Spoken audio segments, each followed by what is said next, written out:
So it is a perfect time for our segment, Is This Really Real? Is This Really Real is very simple. Is it real, son? Is it really real? So, Jalen, the Nets went into Cleveland, and I was at an adult establishment and having some adult beverages, and we went to the bartender and said, turn on the Nets Cavs game. Triple overtime win for the Nets. That puts them over 500. They're now the 6th seed in the Eastern Conference. The Nets, being an actual good basketball team in the National Basketball Association, is that really real? The Nets story feels good. Yeah. I like how they've accumulated some young talent, nurtured them, and turned them into players. They have. Their coaching staff has done a terrific job, the general manager as well, and their organization has, because they're ahead of the curve. Anytime you're the 6th seed, but yet you have 2 max spots available this offseason, Good point. you're doing a terrific job. It's a good point. D'Angelo Russell has become an all-star. Karis LeVert was playing at that level. And Karis LeVert's been gone, and Allen Crabbe has been gone. Those are 2 main contributors for them. Harris is knocking down shots. Allen is blocking shots. Like, they've amassed a nice young core. So I have to appreciate the fact that they're real and their future is really bright. Get some shades. A long-time soccer tradition has found its way to the National Basketball Association. This season, more than ever, jersey. after every single game, players are exchanging jerseys. Now, you're the OG. When you played, there's a lot more tension and animosity between opposing players. Exchanging jerseys after games. Is this really real? It's not real.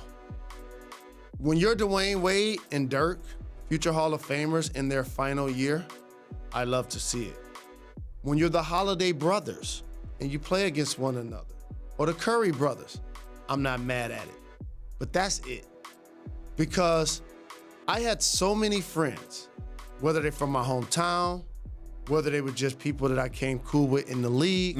I played on a lot of teams, so I met a lot of people. You know the one thing we didn't do, especially after my team lost? Laugh on the court.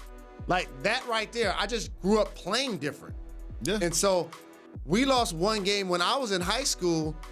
We cried on the bus and went back to practice. It wasn't none of this on the phone type of stuff. So I did come up in a different era, and I don't want to dismiss it, but I love the sport when it's about rivalry. So, Jalen, generally when you go old man Jalen, get off my lawn, OG Jalen, I disagree with you, but I agree with you this time. But I agree for a different reason.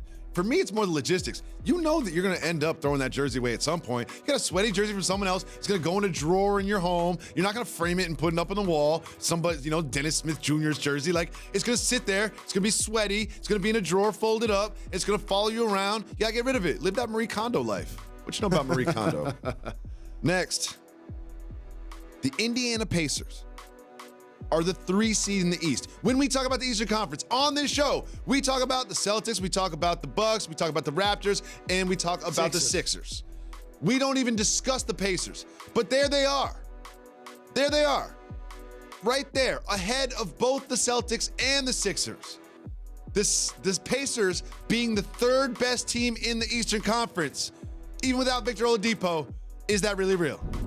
You know how much I love Naptown. But And say it's not real. You know it's not real. It's hard to advance past the first round when you're without your best player. That's any team. So that's why when the conversation comes up about who's contending in the East, they don't get mentioned. I'm happy they picked up Wesley Matthews. You know we like Bogdanovich. Collison is giving them good minutes. Turner's playing well. Thad Young. Like, I appreciate what Nate McMillan has done with that team. They play with ultimate effort. Here's what's going to happen, Jalen Rose. They're the 3 seed now. A week after the All-Star break, they're going to be the 5 seed. They're a game up, both on the Celtics and the Sixers. They're not going to be the 3 seed for long. I mean, they're having a great season. Nate McMillan, Coach of the Year candidate, all of that. But that's not the 3rd best team in the Eastern Conference, and they won't be that. They will be on the road for a playoff game. I promise you.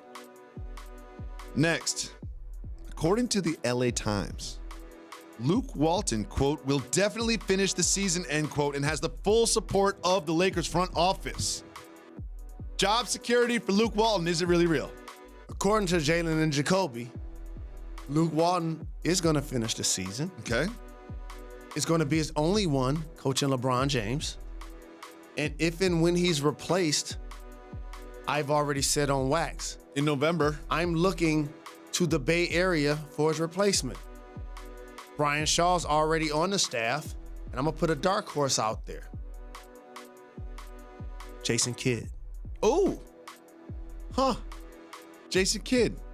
The Lakers, one thing I know about the Lakers, they like people holding the clipboard that wore the purple and gold.